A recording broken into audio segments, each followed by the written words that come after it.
everybody. I am Madison Holmes. And I am Macy Holmes. And you're watching Holmes². Ta-da. Ta-da, ta-da, ta-da. Anyway. Wow. Sorry. Today, it's kind of a part 3 because it's continuing off of the previous episode. Episodes. Yeah, the 2. We got a trilogy going on, everybody. Trying to keep them shorter. That way people can also, not grow their attention span. And Macy left us off on the previous episode. We were talking about Euthyphro and Socrates and how piety and impiety and beloved are words that really only trying to define them in association when you're using them, especially with something like presuming the gods know these things, then you can't really do so without accounting for the process of which these words have come into being and the process of which people have manifested them, like actually lived whatever the word is supposedly representing, because that's what words are, representations of real life things and experiences. So we alluded to the movie that we watched, and I believe I have it pulled up here, The Professor and the Madman. It was honestly a surpriser. We call it sleepers because it means that it's a really good film, but like how come no one in our household heard about it or no one talks about it? I mean, maybe it's talked about, but like we weren't aware, so we're like, oh, that was a sleeper that we didn't know existed. That was actually really good. Yeah, I had never even heard about it. It's 2019, so it's relatively new. And if you're reading it, you can see it's on the Oxford English Dictionary in the 19th century. And personally, because we've done a lot of work with Iain McGilchrist, the master and his emissary, knowing the hemispheres, he is a very educated man when it comes to languages. So he can, and knowing the hemispheres, which hemisphere is using the word, he knows their value. And because of this, when it comes to the dictionary, I immediately, Dad put it on and the movie started. I went, we're watching a movie on the creation of a dictionary. I was like, this is going to be the most left hemisphere. That was my personal, that was the first thing that came to mind. Of course, I'm like, I'm going to go for the ride and we're going to get surprised to see where it actually takes me. But that was my initial, because the left hemisphere, of course, is faster than the right, unfortunately. So by 0.2 seconds, the left hemisphere made a quick judgment. I was like, wait. But it was funny because McGilchrist and Mel Gibson's character, who is helping create this Oxford Dictionary, they actually have a lot in common because Mel Gibson's character knows all these languages. And so he's like, I need to be on this project because I can help you with the roots of these words, and I can help you go back to not just the timeline of which they were used, but which cultures helped develop them and develop the actual usage for them via each century of its growth. Because words are, even though they are static, they represent one thing momentarily. Because people use them, they still, as Macy was alluding to, with the Euthyphro, the impiety, the beloved, they manifest a process via our usage of them anyhow. And so it ended up being what I would consider, there's 2 different modes of attention that appear in it, because Mel Gibson's character had the right hemisphere approach to this dictionary, where we also saw the other people who they wanted to use the words for profit or the dictionary for profit, and they wanted it to be a timely fashion, and they wanted Mel Gibson tried to bring the people into it as well to help with the process, which is where the madman ends up coming in the movie. And all the other ones went, you can't bring the plebs into this very prestige process of the creation of the dictionary. Yeah, like for context, for people who haven't seen it, just to reiterate a bit of what Maddie said, so make it clear, is that their task was to undergo creating the dictionary, right? But you had this group of like kind of like academic elitists that were like, oh, we're going to do it the way that we want to do it. And then Mel Gibson's character, who doesn't have any degrees, he's just what you would call kind of like us, where we're self-taught. He knew all of these languages, and he was just like, Well, you know what we should do? We should go and we should outsource to the public. So outsource to the people in England, but also the people maybe in the United States. Just we should outsource to our countrymen and ask them to help us out. And of course, the academics, elitists were like, oh, we can't do that. That's not what we want to do. And then, of course, a good like preliminary in that is like then it would force other people to be able to read, which is definitely something that they were concerned about. And that's a I guess a good kind of little irony, because it's funny because even in your critique of, you're like, oh, this is going to be like kind of a little left hemispheric, and even in our understanding of Gilchrist, we know that language is primarily dealt with in the left hemisphere, but that doesn't mean that the right hemisphere doesn't know or have its own kind of language. And it doesn't even mean that it can't do what the left hemisphere can do, because it can.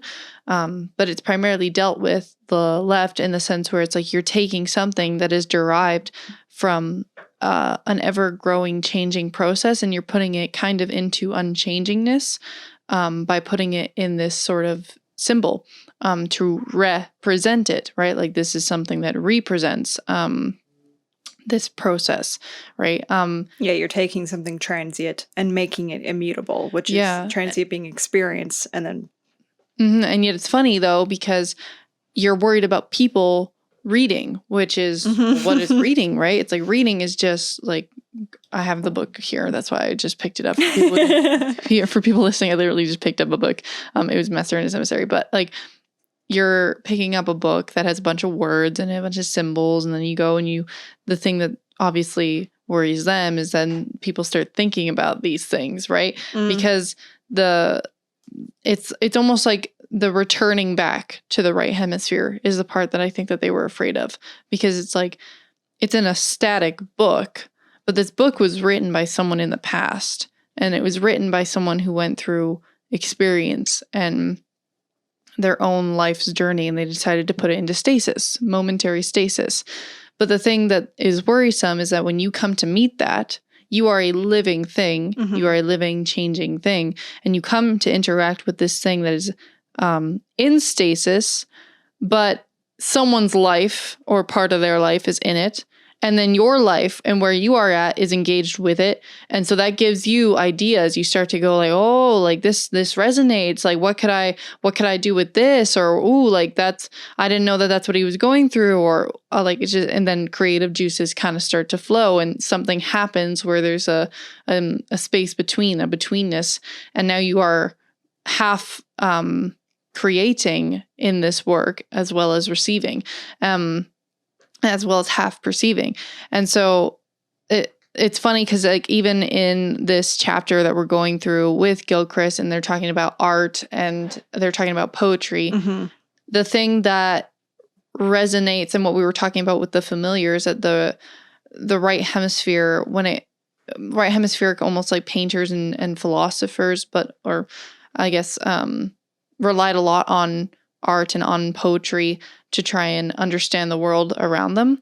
And the way in which they did it, though, was some of them, the artists, would gravitate towards painting of landscapes. And what they would do is they would portray it either in the dusk or the dawn, or they'd paint it based on like the moonlight. And he specifies that in Japan, it's like they rely on things that are half perceived or half complete, because like the mist on a mountaintop, right? It's like you can't see the peak, you can only see the base, and then there's something up there, but you're not quite sure what, right? And so, or they would rely on times of autumn or times of spring, and these are all things that are half they're translucent, and so there was like I think it was a quote, if I'm going over here, and it's like the Romantics too had a predilection for whatever can only be partly discerned, for unfinished sketches, for the half light of dawn, for scenes by twilight or moonlight, for music heard afar off, for mountains whose tops are obscured by mist that comes and goes. And then he says in chapter 2, I referred to this consistent finding that whenever an image is either only fleetingly presented or presented in a degraded form, that that only partial information is available. A right hemisphere superiority emerges. One way of looking at romanticism is to see it as the wooing by whatever means can be brought to bear of the world as delivered by the right hemisphere. And then it was like another way of looking at it is that in the process of completing or attempting to complete through imagination the fragmentary impression, one becomes in part the creator of what one perceives, importantly only in part. If the thing were either wholly given, so that we played no part at all, or wholly our invention, there would be no betweenness, nothing to be shared. As Wordsworth suggested, we half create and half perceive the world we inhabit. This reciprocal, evolving process between the world and our minds again suggests the right hemisphere's role here, something ever more about to be. And I don't know, I just really like that quote. It's a nice kind of bringing in on the idea and the concept of language and of words, because it's very much linked to art, I think. Like how you come to approach really anything, it's like even the way that, like, because art could technically be argued as a symbol, right? But what's the difference between a symbol and a metaphor, right? It's like at one point do you decide that that's going to be the switch, and it's like, no, it's not just something symbolizing something. It's literally a metaphorical understanding of the world, right? And that's a bit of the problem is during the Reformation, when we go through this work, what happens is that there comes to be the left hemisphere wanting to make something original, right? It's like, oh, this is too it's funny. It's not funny enough. It's like I placed it in a box and now it's too familiar. And now I just gotta, in order for me to get it out of the box, I'm just going to create something completely new.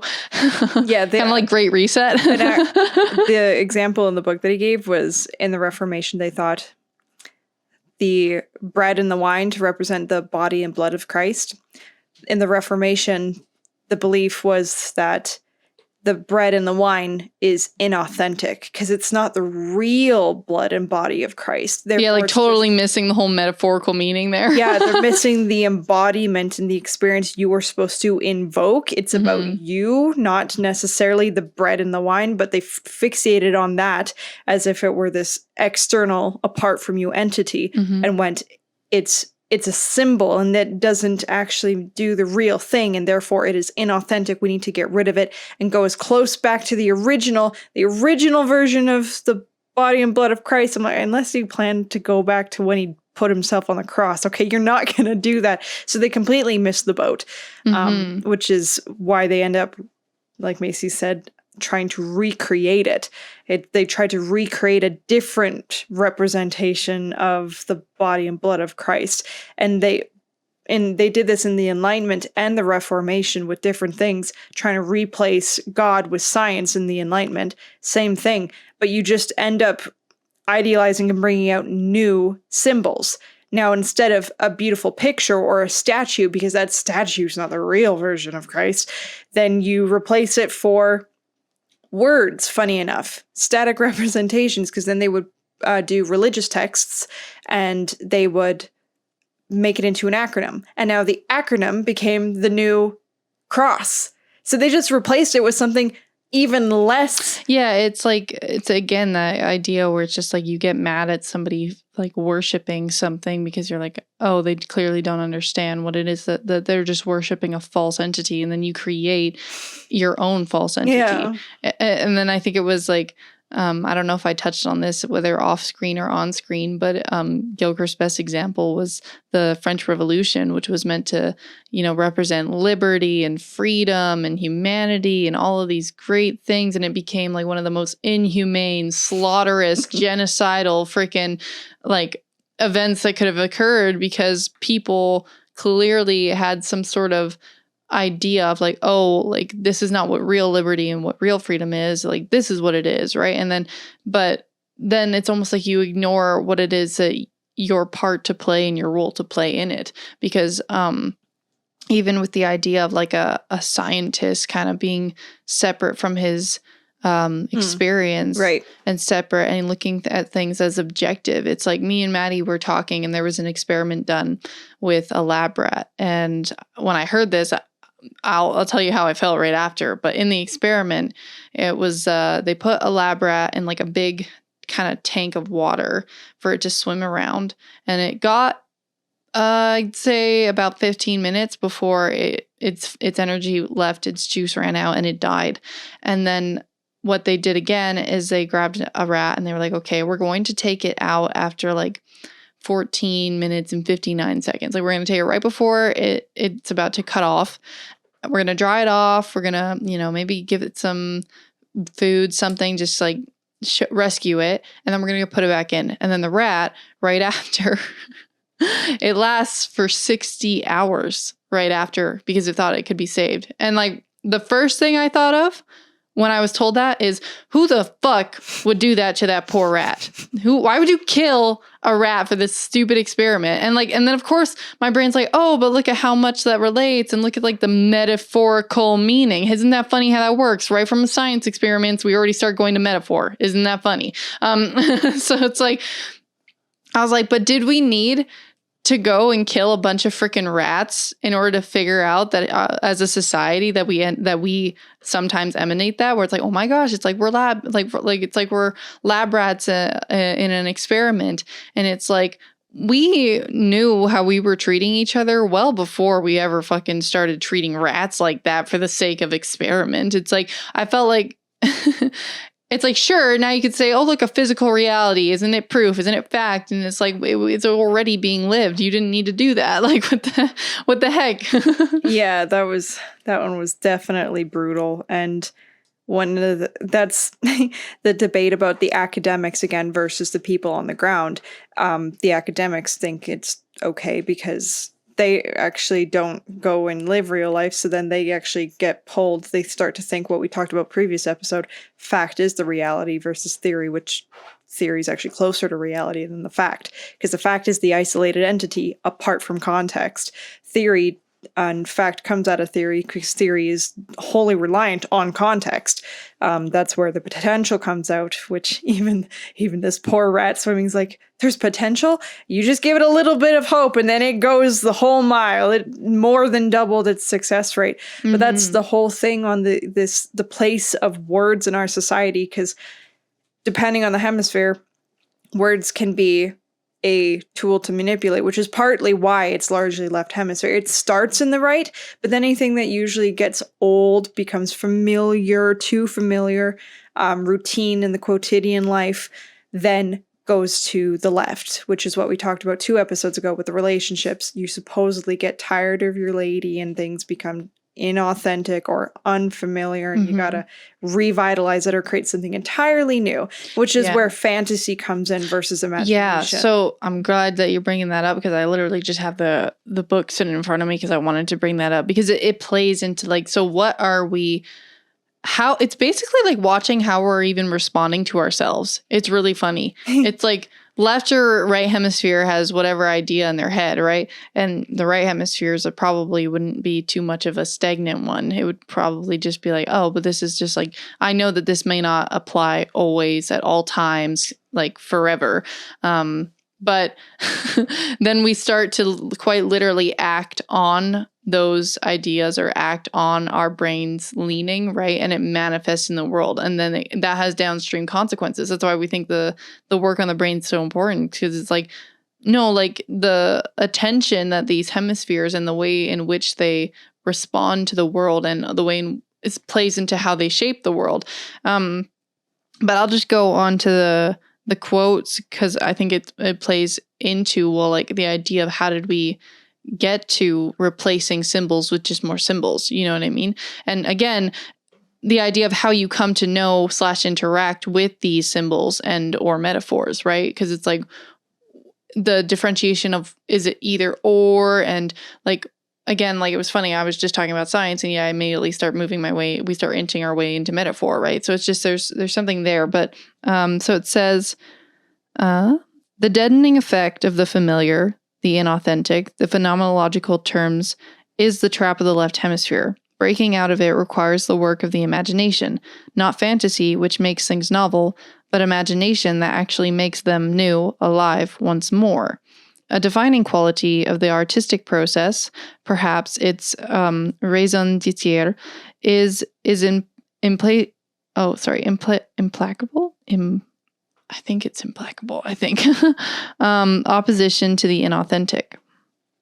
However, there is an absolute distinction, even an antithesis here being made between two ways of responding to the experience of the inauthentic. In one, the inauthentic is seen as that which is too familiar, in the left hemisphere sense, which is to say too often presented, therefore, in fact, never more than re-presented, in other words, a worn-out resource. In the other, inauthenticity is seen as resulting precisely from a loss of familiarity, in the right hemisphere sense, which is to say never being present at all. We are no longer at home with it. Have become in fact alienated from it. In one, the thing itself is perceived as exhausted and needs to be replaced. In the other, the problem lies not in the thing itself, which we have barely begun to explore, but in ourselves and our ability to see it for what it really is. As a result, the responses are different at all levels. In the first case, the solution is seen as lying in a conscious attempt to produce novelty, something never seen before, to invent, to be original. In the second, the solution, by contrast, is to make the everyday appear to us anew, to be seen again as it is in itself, therefore to discover rather than to invent, to see what was there all along, rather than put something new in its place, original in the sense that it takes us back to the origin, the ground of being. This is the distinction between fantasy, which presents something novel in the place of the too familiar thing, and imagination, which clears away everything between us and the not familiar enough thing, so we see it itself new as it is. So it's funny because even when we're talking about the professor and the madman, and we're talking about the words, his mode of attention, even when you were saying it's like trying to find the root of the words, or it reminds me of when Gilchrist as well, way back in the novel, was talking about how language is a form of life. And when he said that to me, I was like, oh yeah, that's so true, because it's like when you're in a different culture, right? They have an entirely different way of interacting with the world. Not entirely as in like separate from us, but just they have something that is theirs. And their language is, albeit a representation and a reflection of that. So it's not entirely always accurate, but it's something that's trying to become the most akin to it. But even here, when it's talking about like trying to discover rather than to invent, and then it's like with the professor and the madman, with words, it's like how you treat and interact with them. It's like, for the replacement, you have to have assumed already that you understand what it is that you're replacing. Yep. Right? But whereas he was saying for the right hemisphere, it was not necessarily that it felt like it understood what it was replacing, because it wasn't really wanting to replace. You and I were talking about this because when I first read that, I thought, oh, well, that seems really like, to me, it still sounded left hemisphere, even when he was describing the right hemisphere. It's like, I don't really know if that's worked, because if you're feeling like you've lost the familiar, you had to have some idea of what that was, right? But it reminded me way back in the book, he said that the right hemisphere has a certain relationship with the familiar in terms of my familia, my home, right? So that is experience. That is not the abstract version of what a thing is. Almost like when people, instead, they replace the actual thing for the word. Yep. Instead of the word is replaced for the actual thing. Yeah. Then the right hemisphere, with its ability of what's inauthentic, because it's relying on experience. But if you're relying on experience, and you know what you have experienced and you know what you have not experienced, right? And so when it's like, I have not experienced you before, or I have not experienced this before, it may feel unfamiliar, or it may feel inauthentic. And then you're asking yourself, like, what do I do? And then I think maybe the thing is, it's just as simple as like, let it approach me, let it present itself to me, and then I will have experienced it. Like, now it's time to experience. It's a form of like remapping. So if people discover themselves, or when you feel like you have the rug pulled from under you, it's not sometimes it's not even, again, this external thing that has changed, but you and the way you are approaching the world. That's the thing that has to change, or it has, regardless of whether or not you wanted to, because we are, again, not immutable creatures. And so that's where he argues the place for poetry. He talks a lot about Wordsworth, and Wordsworth, the reason McGilchrist emphasizes poetry is because it's strong use of metaphor. And metaphor and connotation.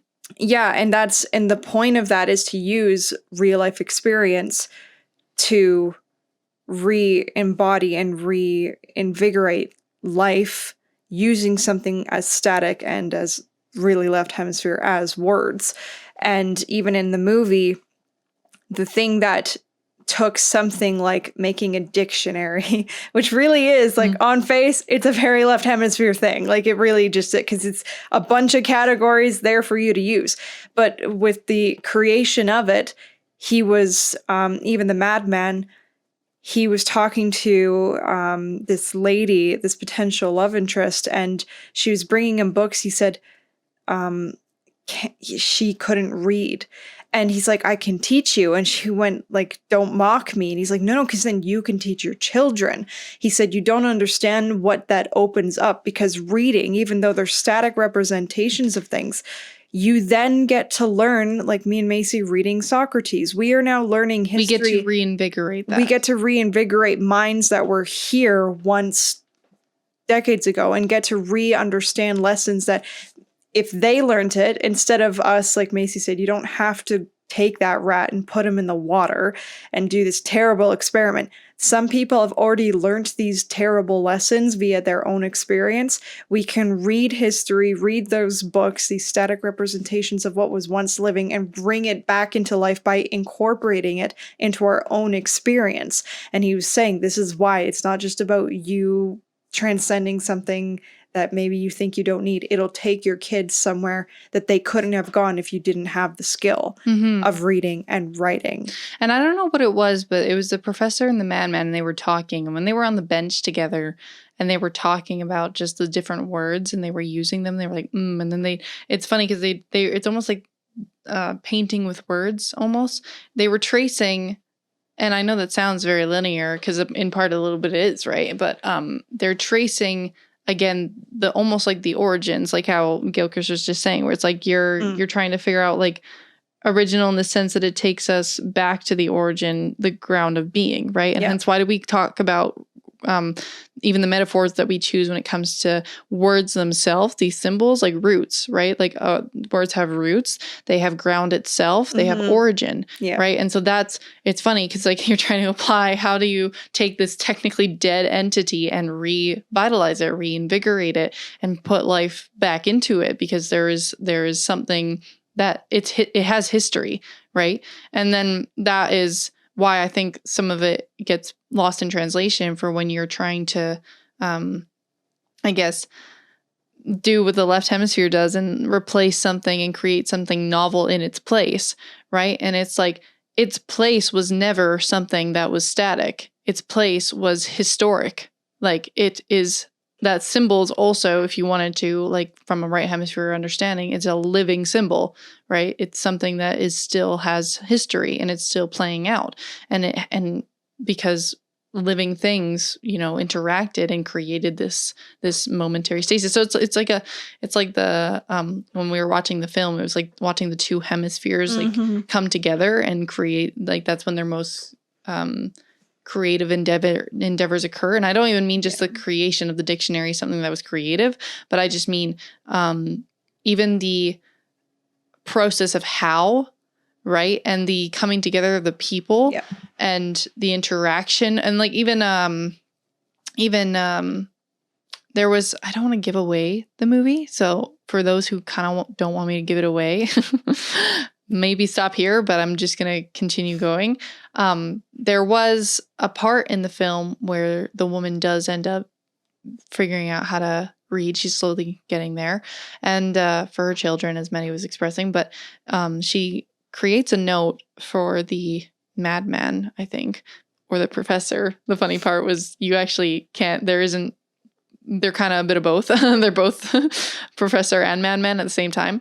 And she wrote a note for him, and it was like, if love, then what? Right? And that's what it said on the note. And for the context was that this woman this madman / professor, he killed this woman's husband. And so to him, he had a huge amount of guilt on his shoulders. And he was just like torn because this woman started to love him, like started to love this individual. And that sounds messed up, but go watch the film. It's actually a very, very heartfelt human moment. And then when she sent him that, that's when he started having his schizophrenic breakdown. That's when he, like, at first he was doing really well, but the minute that she gave him that, that's when he kind of started losing it. And then in his response, it was like, then there will be no redemption because he himself is carrying this vast amount of guilt and all of these things, right? But instead of allowing for what was happening to present itself, he was stuck in the abstract. He was stuck in the idea of this woman. And funny enough, it's a almost, I don't even know if it's paradoxical or not, but it's just, he was so focused on almost like this dead person. This person's not alive anymore, right? He was so focused, funny enough, on like what it is that they would think and how it is that they would feel if they were here today seeing what was going on between this woman and suggesting he gave up his for him. own life. Like, he was embodying the dead man. He's like, how do I redeem? I give you everything. I basically die in this jail and then it'll be okay. Mm-hmm. But what she was saying was, no. You have to come back. You being dead, you're not. And you can't be. Yeah, it's like, it's funny. He did a very sort of right hemispheric thing, sort of, where it's like this dead entity, this person who's no longer here. You reinvigorated their life, but you did it through a representation of you representing them. But that was never what the reality was, because you were never this person, and you never had to be them, and you weren't responsible for that. But at the same time, he took the responsibility for what he was responsible for, which was, what are the downstream consequences of my actions, right? And then he decided I wanted to do something about that. But the answer to the riddle in the if love, then what, for this woman loving him, the answer was then love, right? Then presencing, then what it is that is, then it is what it is. Like, what it is like, so, and then instead of some other alternative that was him getting stuck in his own head, instead of allowing there for something new to arise, the life that was surrounding he was concerned with what was dead. And so I think that is the purpose. That's a nice way to kind of wrap this up, is the purpose of language and writing books, like static entities. The reason you do it is to help. It's supposed to help the process of the experience.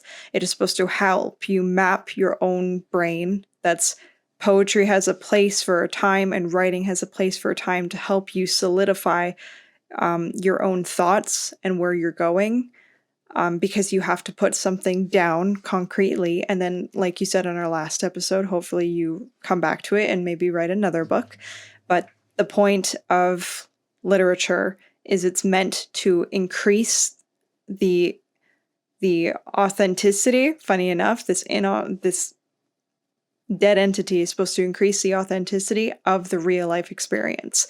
And if it's not meant for that, then it's probably being used for manipulation and other nefarious purposes. Yeah, it's the distance. It's the distance of literature can be used to manipulate, but it can also be used to connect. Mm-hmm. So yeah, me and Maddie have another obligation now to go to, so we have to shut it down here. Yeah. But thank you guys so much for listening. I don't think we're gonna do part 4. I think no. we are doing okay. So without further ado, this has been Holmes².